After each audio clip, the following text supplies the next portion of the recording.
नमस्कार, आप देख रहे हैं द बिहार टॉप में हूं आदेश पुरी। बात करेंगे हम बीएसएससी के द्वितीय इंटर लेवल में। हमने कल आपको एक सूचना दिया था कि राजस्व कर्मचारियों के 3,559 पद राजस्व एवं भूमि सुधार विभाग के द्वारा वापस ले लिया गया है। और ये भी हमने बताया था कि अपग्रेडेशन किया गया है। अब ग्रेजुएट लेवल होगा राजस्व कर्मचारियों का योग्यता, और पे ग्रेड जो है, उनका पे लेवल जो है वो 5 करने के लिए वित्त विभाग के सामने अर्जी लगाई गई है राजस्व एवं भूमि सुधार की तरफ से।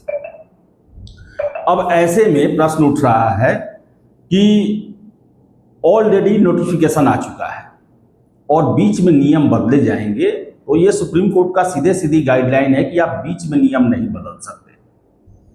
और हमने देखा भी था कुछ दिन पहले ही असिस्टेंट इंजीनियर का जो बिहार में बहाली हुआ था, उसको लेकर सुप्रीम कोर्ट ने फैसला छात्रों के पक्ष में दिया और उसके हिसाब से अंततः बीपीएससी को रिजल्ट जारी करना पड़ा।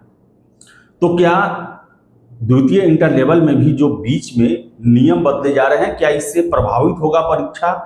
क्या कानूनी पेच में फंस सकता है? इन सभी पर बात करेंगे। और आपको हम बता दें कि लगातार कई बार पटना में राजस्व कर्मचारियों के द्वारा आंदोलन किया गया और जितना उनका काम है उस हिसाब से उन्हें वेतन नहीं मिलता। इसको लेकर वो जो अपना पे स्केल है वो बढ़ाने के लिए लगातार सरकार पर डिमांड करते रहे और सरकार के द्वारा उनकी बातों को स्वीकार किया गया। ग्रेजुएट लेवल जो हाथ में था राजस्व एवं भूमि सुधार के, वो कर दिया गया कि इनकी योग्यता जो है वो ग्रेजुएट लेवल कर दिया गया, यानी कि बीए ऑनर्स होना चाहिए, बीए बीएससी जो भी है, बैचलर का डिग्री होना चाहिए। और पे लेवल 5 के लिए भी वित्त विभाग को लगभग 4-5 महीने पहले पत्र लिखा गया है। आज तक वित्त विभाग से मंजूरी नहीं मिल पाई है। ये आपको हम बता दें कि आज तक वित्त विभाग के पास ये पत्र लंबित है, इस पर विचार किया जाना है। अब ऐसे में जब हमें भी पता चला था कि 4492 राजस्व कर्मचारियों का अधियाचना बीएसएससी को भेजा जा रहा है, तो हमने भी प्रश्न उठाया था उस समय, जिनसे हमें जानकारी मिली थी कि यह कैसे होगा कि एक ही समय में एक ही पद के लिए एक ही आयोग के द्वारा 2 अलग परीक्षा ली जाती है, और एक के लिए इंटर लेवल पर योग्यता है और दूसरे में ग्रेजुएट लेवल पे है। हमने उस समय भी प्रश्न उठाया था और शायद से बाद में जो वीडियो भी किया था उसमें भी हमने कहा था कि आखिर ये कैसे ये तर्क संगत है, न्याय संगत है कि एक ही पद के लिए एक ही आयोग के द्वारा एक ही समय लगभग एग्जाम लिया जा रहा, और एक के लिए योग्यता कुछ और दूसरे के लिए योग्यता कुछ और। ये तर्क संगत नहीं था और यही वजह है कि समय रहते, अब देखिए बीएसएससी का इसमें योगदान है कि वो एग्जाम ही नहीं लिए कि आगे मामला बढ़ पाता। अभी तक कुछ दिन पहले तक फरवरी में तक जो है वो फॉर्म ही लिया गया, एक कदम भी उससे आगे नहीं बढ़ पाए हैं एग्जाम लेने के क्षेत्र में। तो ऐसे में राजस्व एवं भूमि सुधार के पास एक सही मौका था कि वो इसमें सुधार कर सके। अब इसमें आता है कानूनी बात। अगर देखिए कोई भी नोटिफिकेशन जारी होता है तो उसमें आप देखेंगे कि उसमें शर्त रहता है कि सीटें घट या बढ़ सकती हैं, और फॉर्म ही केवल फिलअप किया गया और उससे पहले कोई एक भी प्रक्रिया आगे नहीं बढ़ी है। उससे पहले चाहे तो जो अधियाची विभाग है, यानी कि जिस विभाग ने अधियाचना भेजा है, भर्ती के लिए गुजारिश की है, वो भर्ती पर स्टे लगा सकता है, वापस ले सकता है या फिर रद्द भी कर सकता है। आप देख ले बीपीएससी में ही 2 पद हैं नगर विकास के, 285 सीटों के लिए। इसका अधियाचना ऑलरेडी 1 साल पहले बीपीएससी को भेज दिया गया। बीपीएससी उस पर नोटिफिकेशन निकालता ही कि उससे पहले ही उसे होल्ड पे डाल दिया गया, और देखिए कि आज तक होल्ड पे ही है। जब भी परीक्षा कैलेंडर जारी होता है तो उसमें लिखा रहता है पोस्टपोन्ड बाय डिपार्टमेंट। तो ये कानूनी मामला तब बनता जब इसका ऑलरेडी एक फेज का एग्जाम हो गया रहता, पीटी मान लिए हो गया रहता, मेंस हो गया रहता, फाइनल रिजल्ट आ गया रहता, तो इससे छात्र प्रभावित होते।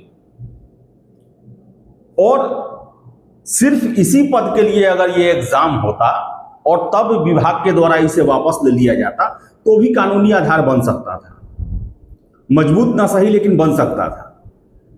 लेकिन ये मल्टीपल पोस्ट के लिए हो रहा है, लगभग 26,000 के आसपास पदों के लिए है। उसमें एक डिपार्टमेंट के द्वारा अपने एक पद से संबंधित जो है वो अधियाचना को वापस लिया गया है और एग्जामिनेशन का एक भी फेज शुरू नहीं हुआ। इसलिए ये कानूनी मुद्दा नहीं बन सकता है, क्योंकि छात्र जो हैं, कैंडिडेट जो हैं, वो मल्टीपल पोस्ट के लिए आवेदन किए हुए हैं। ऐसा नहीं है कि सिर्फ इसी पद के लिए आवेदन किए हुए हैं। यानी कि भले आप इस पर जो भी उंगली उठा लें, लेकिन कानूनी रूप से यहाँ पर विभाग जो है वो कोर्ट भी उनको हस्तक्षेप नहीं करेगा। देखिए, कोई भी चीज या एक तो पहले बता दें आपको हम कि एक तो एग्जाम इसका नहीं हुआ है अभी तक जो है वो देखे तो 1 महीना पहले तक इसमें फॉर्म भी लिया गया है। और दूसरा चीज है कि मामला तब बनता है जब इससे एग्जाम में लोग शामिल हो गए रहते हैं, या फिर एक विभाग के सामने सबसे बड़ा एक आधार है कहने के लिए कि हम इसका अपग्रेडेशन कर रहे हैं, यानी कि योग्यता भी बढ़ा रहे हैं और पे स्केल भी बढ़ा रहे हैं। यानी कि निगेटिव इसमें ये नहीं किया गया है। और ये अभी तक जो है, जो मेरी बात कुछ लोगों से हुई, उनका ये कहना है कि देखिए अभी एग्जाम नहीं हुआ है, विड्रॉ किया गया है। अगर कुछ परिवर्तन होकर और इसे इंटर लेवल में ही सिर्फ डाल दिया जाता, इंटर लेवल में डाल के और इसमें टर्म एंड कंडीशन लगा दिया जाता तो विरोध हो सकता था। लेकिन यहां पर जो है वो सीधे अपनी बहाली को ले लिया जा रहा वापस, तो इसमें विवाद का कोई वजह नहीं है। आप ये नहीं कह सकते कि आप क्यों नहीं ये बहाली इसमें कर रहे हैं, और विभाग इसकी बहाली करवाएगा ही। अब ये द्वितीय इंटर लेवल नहीं बल्कि CGL 4 के माध्यम से होने की संभावना बताई जा रही है। तो ये कानूनी मसला नहीं बन सकता है। हाँ, इसमें है कि अब जो लोग 3 साल पहले इसका फॉर्म डाले, उनका मान लीजिए कि अब डेट एक्सपायर कर जाता है और अब ग्रेजुएट लेवल में इसके लिए आवेदन होता है, तो उसमें एक मुद्दा बनेगा कि हाँ, कि आप जो है वो एज का रिलैक्सेशन वैसे कैंडिडेट्स को दें।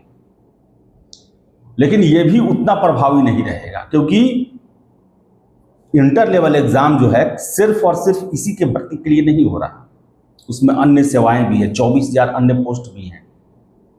तो मजबूत आधार नहीं बन पाएगा, जो मुझे लगता है, जो मैंने बात किया। अब इसमें आगे क्या होगा ये पता नहीं। और साथ ही साथ आपको हम ये भी बता दें कि एग्ज़ाम को लेकर आप पूछ रहे हैं, एग्ज़ाम में भी समय लगेगा, क्योंकि अब द्वितीय इंटर लेवल में बता दें 36 लाख से अधिक कैंडिडेट्स आवेदन किए हैं, जो सोशल मीडिया पर वायरल हो रहा है। RTI से पूछा गया प्रश्न, और मैं लगातार कहते आ रहा हूँ ये बहुत बड़ी परीक्षा, बिहार की सबसे बड़ी परीक्षा है कैंडिडेट्स के हिसाब से, और बिना अस्थाई अध्यक्ष के अगर एग्जाम ले लिया जाता है तो ये अपने आप में बहुत बड़ी उपलब्धि होगी, वरना टलते रहेगा। क्या बोला जाए इसमें, आप लगातार पूछते हैं क्या हुआ क्या हुआ क्या हुआ। अभी आप ही देखें ना, अभी तो टेंडर ही फिक्स हो रहा है। अभी तक ये नहीं पता छात्रों को कि ऑनलाइन होगा या ऑफलाइन होगा।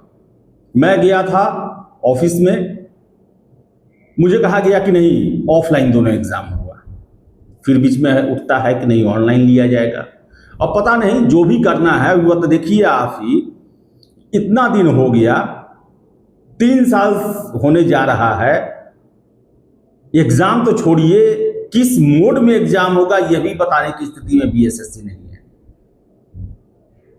तो जो मैं हमेशा बात करता हूं, बीएसएससी इक्वल टू भारत का सबसे सुस्त कमीशन, उस पर एकदम अडिग है बीएसएससी। और देखिए क्या होता है, और आपको मैं लगातार बता दूं, जब कुछ होता है तभी इंफॉर्मेशन निकलता है, कुछ नहीं होता है तो नहीं निकलता है। 2-3 महीना खूब खबर निकला, 1.5-2 महीना अब एकदम चुप्पी साधे हुए है। और इसके साथ साथ और बता दें आपको हम कि द्वितीय इंटर लेवल में आपको एडिट का मौका दिया जाएगा। अब हफ्ता दिन के लिए दिया जाए, 15 दिन के लिए दिया जाए, जितना दिन के लिए दिया जाए, लेकिन एडिट का मौका आपको मिलने वाला है। और CGL 4 के लिए फिर से आवेदन लिया जाएगा, क्योंकि वर्तमान में जो अभी सीट है देखा जाए तो उसका 5 गुना सीट और बढ़ने वाला है। तो ऐसे में CGL 4 के लिए आवेदन लिया ही जाएगा। और आपको हम बता दें कि वरीय अधिकारी से हमारी मुलाकात हुई, उन्होंने खुद कहा कि अरे जितना सीट है उससे 3 गुना सीट बढ़ रहा, तो ऐसे में आवेदन हम कैसे नहीं देंगे, आवेदन का मौका क्यों नहीं देंगे। और अब 3 गुना छोड़िए, 5 गुना के आसपास बढ़ने की संभावना बताई जा रही है। अभी तक रोस्टर का काम नहीं हुआ है, इसमें समय लगेगा। रोस्टर जो है, संभावना है कि अप्रैल में जो राजस्व कर्मचारी के 8,000 के आसपास सीट होंगे उनका रोस्टर क्लियर करके और उसे बीएसएससी को सौंप दिया जाएगा। अब देखिए क्या होता है आगे, क्या क्या परिवर्तन होता है। अभी तक जानकारी यही है। और आपको हम बता दें कि विड्रॉ किया गया है जो अधियाचना है, और सिर्फ एक ही पद के लिए परीक्षा नहीं है, मल्टीपल पोस्ट के लिए है। तो ऐसे में ये कानूनी आधार नहीं बन सकता है कि खेल के बीच में नियम बदलने का। और इंटर लेवल में से इसको हटा ही दिया जा रहा है। जब रहेगा ही नहीं वो, तो फिर इसमें नियम क्या बदलना, ये तो पोस्ट को हटाया जा रहा है। तो ये कानूनी आधार संभावना कम है। तो देखिए आगे क्या होता है। फिलहाल इस वीडियो में इतना ही। वीडियो पसंद आया लाइक शेयर करें, हमारे चैनल द बिहार टॉप को सब्सक्राइब जरूर कर लें।